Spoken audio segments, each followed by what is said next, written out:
আসসালামু আলাইকুম। IELTS speaking part 1 এ আজকে আমরা রানিং টপিক নিয়ে আলোচনা করব। তো এখানে 5টা প্রশ্ন দেওয়া আছে, মাত্র 5টা প্রশ্ন। আশা করি 10 থেকে 12 মিনিট ডিসকাশন করলে এটা ক্লিয়ার হয়ে যাবে। আচ্ছা, রানিং মানে দৌড়াদৌড়ি করা আর কি। দৌড়ানো। প্রথম প্রশ্ন, how often do you run? কতক্ষণ পর পর দৌড়ান বা কখন আপনি দৌড়ান? টু বি অনেস্ট, সত্য বলতে গেলে আই ডোন্ট রান এ লট। আমি খুব বেশি দৌড়াই না, সত্য বললাম আর কি। Sometimes মাঝে মধ্যে when I wake up early in the morning, যখন আমি ঘুম থেকে একটু আর্লি ঘুম থেকে উঠি আর কি সকালবেলা, I try to run for few minutes. আমি কয়েক মিনিট দৌড়ানোর চেষ্টা করি, বাট উইথ লিমিটেড স্পিড। মানে একটু স্পিডটা, গতিটা একটু কম থাকে আর কি, বেশি স্পিডে দৌড়াই না, এটা হালকা।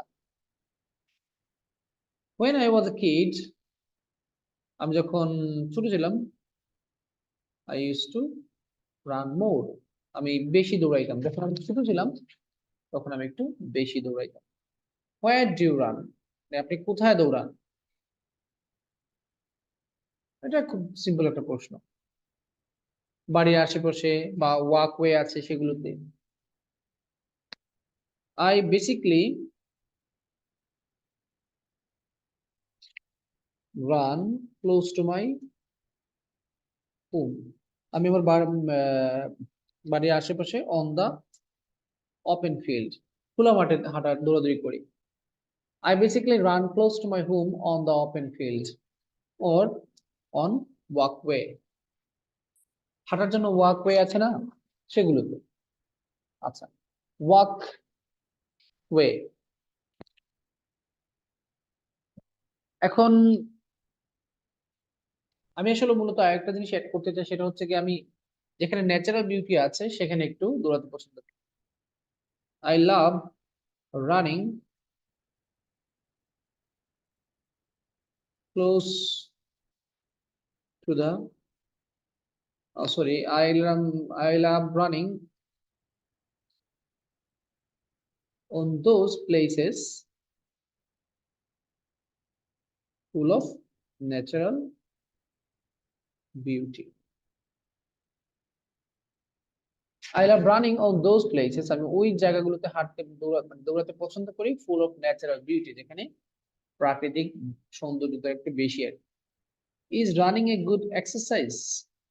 দৌড়ানো কি এটা একটা ভালো ব্যায়াম কিনা? অবশ্যই, definitely. Definitely it is,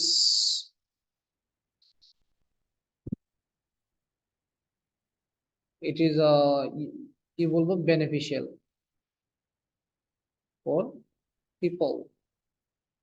this is the easiest, এটা হচ্ছে সবচেয়ে সহজ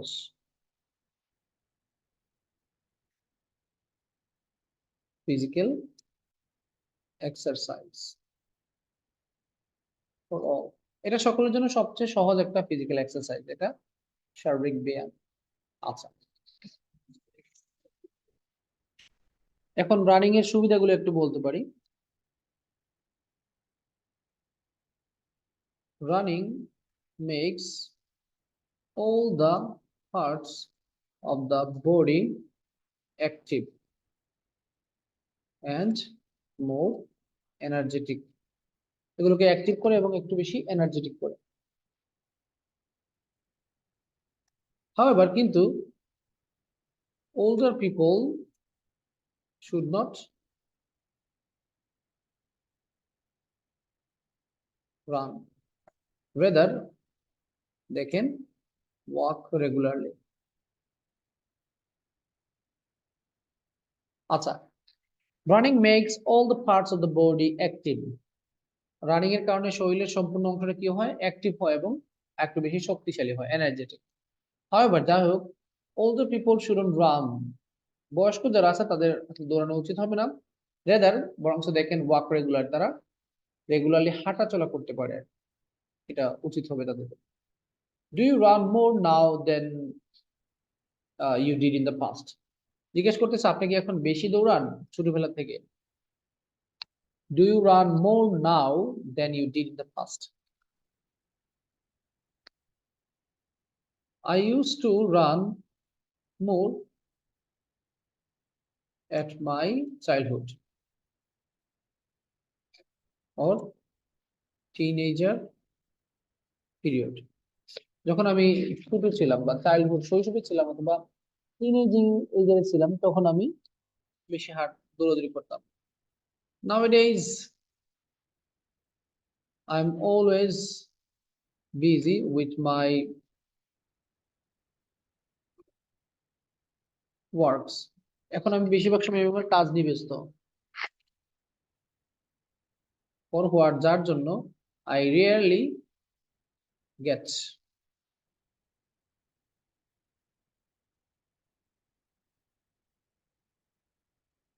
adequate leisure time to work.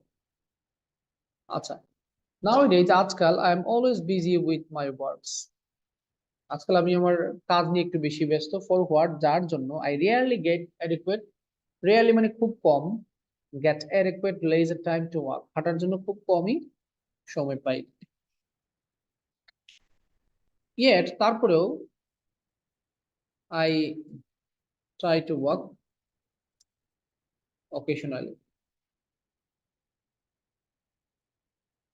তারপরেও আমি মাঝে মধ্যে হাঁটার চেষ্টা করি। Yet তবুও I try to walk, sorry walk না, এখানে রান হবে, ওয়াক কেন বলতেছি?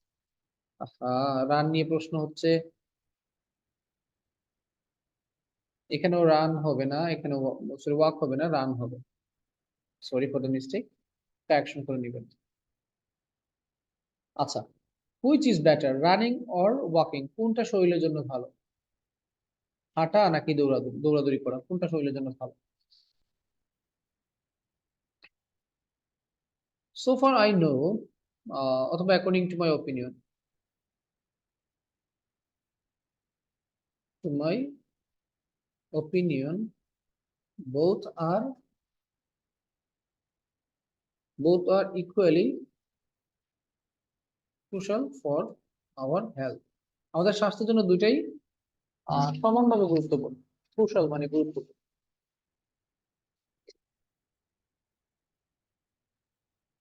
আচ্ছা, as running needs more stamina, running করতে গেলে একটু বেশি স্ট্যামিনা দরকার।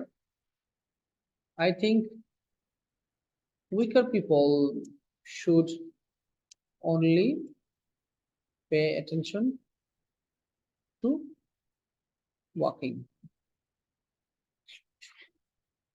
As running needs more stamina, stamina মানে শক্তি, যেহেতু রানিং এর জন্য বা দৌড়ানোর জন্য বেশি শক্তি প্রয়োজন, আই থিঙ্ক আমি মনে করি weaker people should only pay attention to, pay attention to মানে মনোযোগ দেওয়া ওয়াকিং, অর্থাৎ যারা দুর্বল তাদের উচিত হচ্ছে কি শুধুমাত্র হাঁটা এর প্রতি নজর দেওয়া। সো এই হচ্ছে গিয়ে 5টা প্রশ্নের আনসার। সো আপনারা এগুলো একটু ভালো ভালো করে রিডিং করে নেবেন। আমি কখনো বলি না মুখস্থ করার জন্য, মুখস্থ করবেন না, রিডিং করে নেবেন, পরে যাচাই করে নেবেন যে আনা দেখে নিজে নিজে পারেন কিনা। আর যে একটা বিষয় নিয়ে কতদিন কথা বলেছি আবারও বলতেছি, পার্ট 3 এর ভিডিও আমি পার্ট 1 এর 100 টপিক শেষ হওয়ার পরে শুরু করবো। সো প্লিজ তাড়াহুড়ো করবেন না, কারণ আমি চাইলেই আমার সিস্টেমটা চেঞ্জ করতে পারবো। আমার টার্গেট হচ্ছে কি পার্ট 1-2 শেষ করার পর পার্ট 3 শুরু করবো। চাইলে আমি এখনো ভিডিও দিতে পারি, কিন্তু আমার যে ধারাবাহিকতা এটা নষ্ট হয়ে যাবে। প্রায় 79টা ভিডিও হয়ে গেছে, আরো 20টার মতো পার্ট 1 দিব, পার্ট 2 মোটামুটি 28টা দিয়ে দিয়েছি, আর হয়তো 5-6টা দিব। এরপর আমি পার্ট 3 নিয়ে কাজ শুরু করবো। আচ্ছা, আজকে আলোচনা এই পর্যন্ত। আল্লাহ হাফেজ, আসসালামু আলাইকুম।